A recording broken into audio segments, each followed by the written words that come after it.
Well, my friends, I had to choose between this or not recording this week, and I chose this. I'm not sure it was a wise idea, but if I don't record right now before my day starts, I will end this day with no words, which means no video because I have to record today. Promise me that we'll never talk about this again. I want to tell you today two things. That's how this day is going. 2 things that will kill a Bible study group. Bible Lab started last week. It was so amazing, friends. It was so amazing. I so wish you were there. But I wanted to share with you what I shared with them. Will you allow me an analogy per usual? It's been a couple years ago, and I don't remember where I heard it or saw it, but you know the quote from Aristotle that says, "The whole is greater than the sum of its parts." The whole is greater than the sum of its parts. And someone had used this study to describe how that works in real life, like in nature, because we see it everywhere, that when you put the whole... Question, how can you possibly take me serious at this moment? These are the things I wonder as I edit. The whole together, W-H-O-L-E. When you put the whole together, it is greater together than it is separate.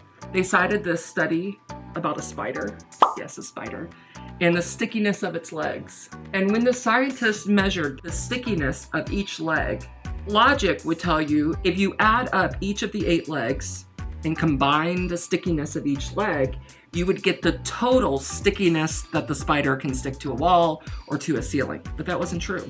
The whole of the spider, when it's using all 8 legs, is greater than just adding up each leg's stickiness. Much, much greater. Something like 10 or 20 times greater. And that's because the whole is greater than the sum of its parts.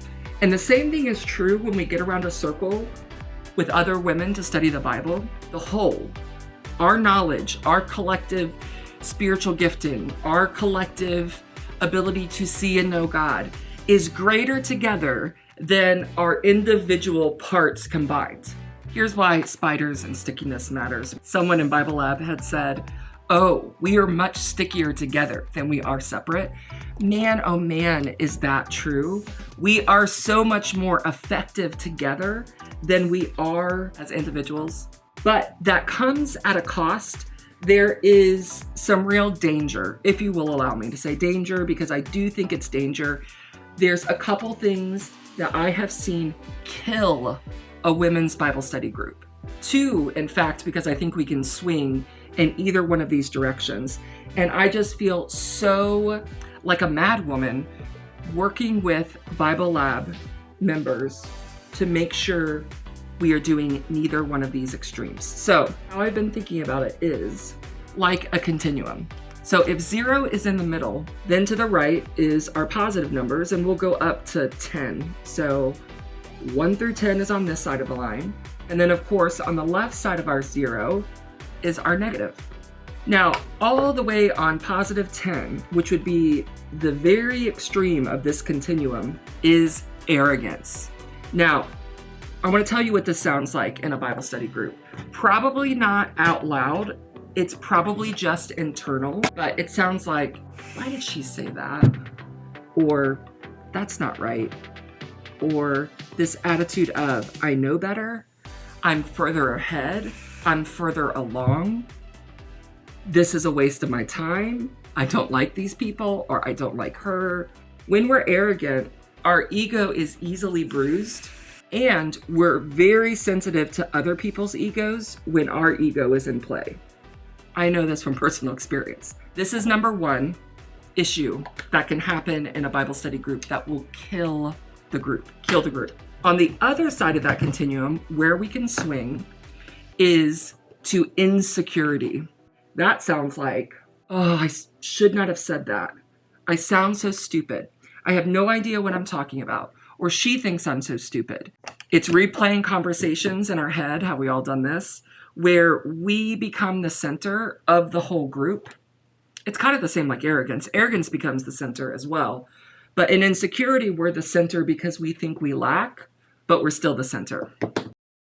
So the question is, what is our 0? Because 0 is where we want to be at. If we swing, let's say, toward insecurity, we definitely don't want to be a -10. We want to be increasingly moving to -8, to -5, to -2. And then on the opposite side of arrogance, if we swing over on the positive side, and by positive, I don't mean positive, but to the side of arrogance, we want to be moving from a 10 to an 8, to a 5, to a 2. And that middle 0 is humility. I keep thinking about Hebrews chapter 2. Don't have selfish ambition or vain conceit. Consider others better than yourself. And I think that sentence describes both insecurity, where I'm thinking all about myself, and also arrogance, where I'm thinking all about myself. I want to be at 0 or as close to 0 as humanly possible, so that I am thinking about the group and about her and about her and about her more than I'm thinking about myself. This is the culture that we are desperately trying to create for Bible Lab. And if you are in a Bible study group of any way, shape, or form, I would suggest maybe even taking this little diagram to your group and saying, hey, how could we do this? Where do you land on this continuum? Where do you tend to be? And then how, as a group, can we work toward moving toward the middle to humility? Because this pilot group for Bible Lab, our whole purpose for this 6 weeks that we're doing, it's face-to-face, it's 11 of us, and we're doing this. Our whole purpose is to learn how to learn together. Learn how to learn together, because the whole is greater than the sum of its parts, right? Because there is so much potential in learning together. I mean, really, truly learning together, where there is excitement and like you leave and just think, that's blowing my mind, what she said and what she said and what we collectively came up with together. But we were talking about how this will play out, though, because as we learn together, there are so much positives, like we become stickier, like the spider, but there also becomes this tension of what if we disagree, which, by the way, we will. What if we talk over each other, which already done? What if the people who don't talk a whole lot never get to say anything because all of us external expressors are saying it out loud together?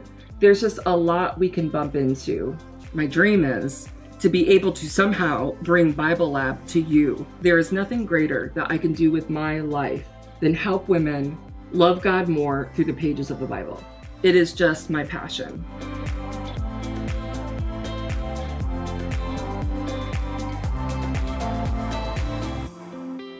I'm heading to lunch to meet some friends because it has been a heck of a couple weeks. I've missed you guys. I've missed being on here, but sometimes I lose my words. We've had some difficulty in my extended family, and so that has taken all my words, time, thought, energy, and I just can't record. And I know to you it probably seems like most all you have is words, but not really, not when I am not talking to a camera. It'd be real weird if I just sat in silence on YouTube. So you see me with a lot of words, but typically I don't have a whole lot of words. And especially when I'm stressed, I really lose my words. So that's where I've been, and I'm trying to refuel by heading to lunch with two of my favorite people. And then I'll see Andy tomorrow, who's another one of my favorite people. And then I get to meet one of my closest friends, baby, Asa. And that's on Friday. So I'm spending my week with my people to try to recharge myself. The other thing that was disappointing that happened, remember I was talking about doing this $5 a month, I was gonna call it Bible Squad. And we were gonna do it on this new app called Channels. It's like Marco Polo, but it's not Marco Polo. And I tested it out with the Bible Lab. They actually loved it. It was incredible. I got the email last week that the Channels app is closing. I was so disappointed because I can so see what I thought we would do and how we would connect. I was so looking forward to it, and now I'm having to just rethink the whole thing. So my question for you is, if you were to be a part of this community of $5 a month, that would help support the YouTube channel, and more importantly, help us connect, where you're not just hearing from me, blah, blah, blah, blah, to you, but you're also hearing from one another. I think that's far more valuable. We want to be friends that help one another love God and the Bible more. That is why we're here. And to do that, we need to hear one another. So my question is, if you could leave in the comments below, it would mean so much to me. Any ideas of how you would want to connect with one another, with me and with the collective we? We have the same opportunity to be just as sticky together as Bible Lab does, because the whole of us here, there's maybe 100 of us, but the whole of us is greater than the sum of our parts. And I would like to experience that collective whole of us here more than we are currently experiencing it. So what are your ideas? What would you want to do to connect with one another? Where would you want to do that? How would you want to do that? Have you seen something, experienced something that you're like, hey, that might work? I would love to hear it. I really would. I'm feeling a bit discouraged, but this too shall pass. And I'm at the restaurant. So I will see you next week.